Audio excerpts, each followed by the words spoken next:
একটা শর্টকাট, একটা মিথ্যা, একটা ভুল সিদ্ধান্ত সবকিছু শেষ করে দিতে পারে। একজন মেধাবী ছাত্রের গল্প, যে জিততে গিয়ে হারিয়ে ফেলেছিল নিজেকেই।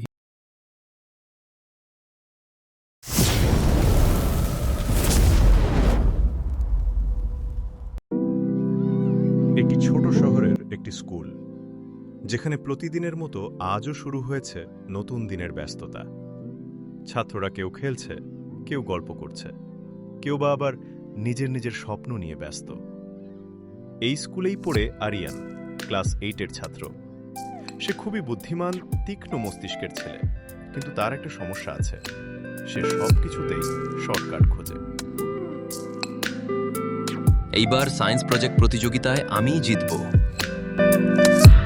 জিততে হলে কিন্তু ভালো করে কাজ করতে হবে, শুধু কথা বললে হবে না। চিন্তা করিস না, আমি এমন কিছু করব সবাই অবাক হয়ে যাবে।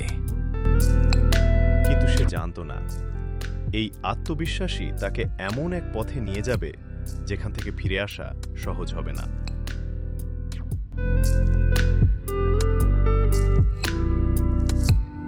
ক্লাসে ঢুকলেন তাদের সায়েন্স শিক্ষক। আজকের ক্লাসটা ছিল বিশেষ, কারণ আজ ঘোষণা করা হবে সেই প্রজেক্ট প্রতিযোগিতা, যেটা নিয়ে সবাই এতদিন ধরে অপেক্ষা করছিল। তোমাদের জন্য একটা বড় সুযোগ এসেছে। সায়েন্স প্রজেক্ট প্রতিযোগিতা হবে আগামী সপ্তাহে। সবাই নিজ নিজ আইডিয়া দিয়ে প্রজেক্ট তৈরি করবে। স্যার, আমরা কি গ্রুপে করতে পারবো? না, এবার সবাইকে নিজে নিজে করতে হবে।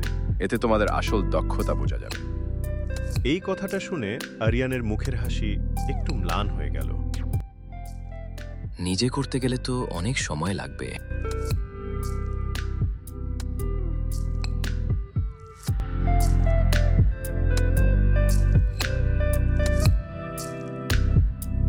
ক্লাস শেষে করিডোরে দাঁড়িয়ে আলোচনা শুরু করলো সবাই।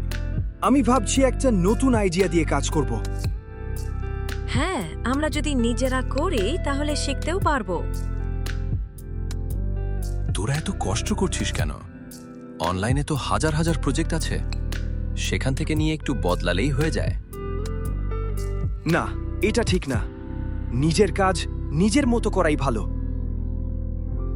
কিন্তু আরিয়ানের মাথায় তখন অন্য চিন্তা ঘুরছে।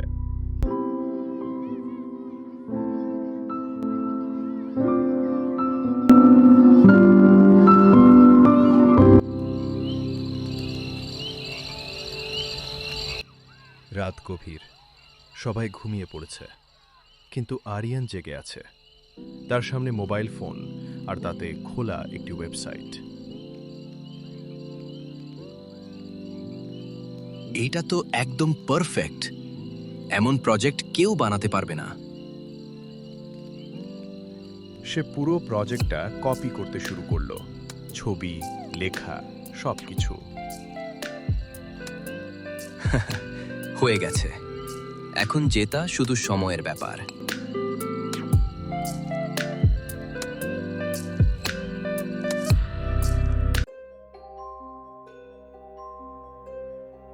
পরদিন স্কুলে সবাই নিজেদের কাজ নিয়ে ব্যস্ত। তুই এত তাড়াতাড়ি শেষ করলি কিভাবে? আরে, আমি একটু ফাস্ট। দেখে তো মনে হচ্ছে অনেক প্রফেশনাল। মানে, আমি কি পারি না?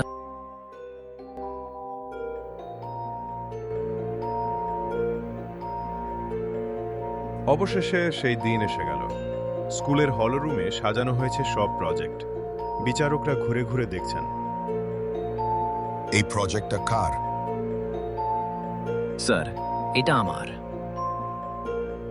খুব সুন্দর কাজ, ডিটেইলিং অসাধারণ।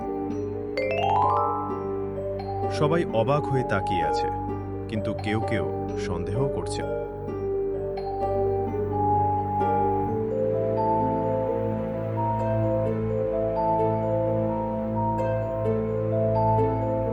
তুমি আজকে যেই প্রজেক্ট বানিয়ে নিয়ে এসেছো, এই ডিজাইনটা আমি আগে কোথাও দেখেছি মনে হয়। তার কথাটা হেড স্যারের কানে গেল।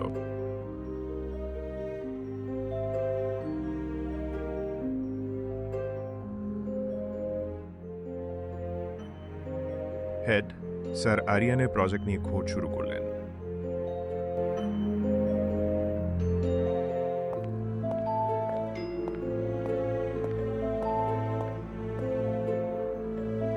এই প্রজেক্টটা তুমি নিজে বানিয়েছো? জি স্যার। কিন্তু সত্য লুকানো গেল না।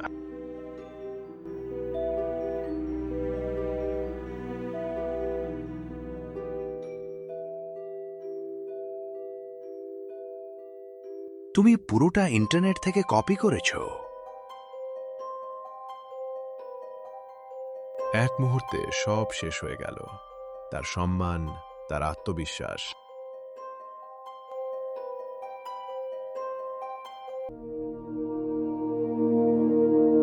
তুই আমাদের সাথে মিথ্যা বললি? আমি শুধু জিততে চেয়েছিলাম।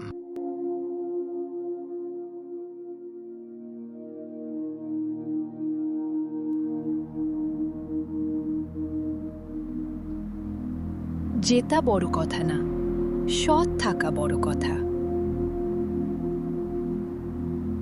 আমি ভুল করেছি মা, আমি নিজেকেই হারিয়ে ফেলেছি।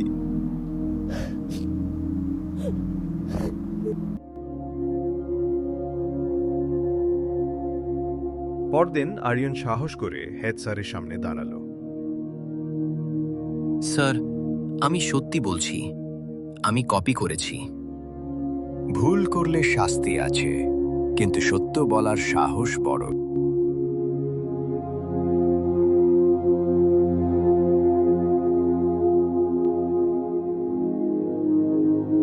আরিয়ান নতুন করে শুরু করলো।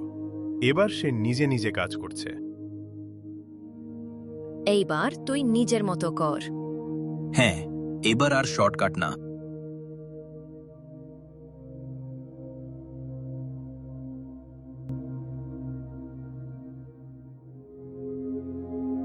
এইবার আরিয়ান প্রথম হয়নি, কিন্তু সে ফিরে পেয়েছে নিজের সম্মান। সত্যের পথে হাঁটাই আসল জিত। মরাল: শর্টকাটে পাওয়া জয় ক্ষণিকের, কিন্তু সত্যের জয় চিরস্থায়ী।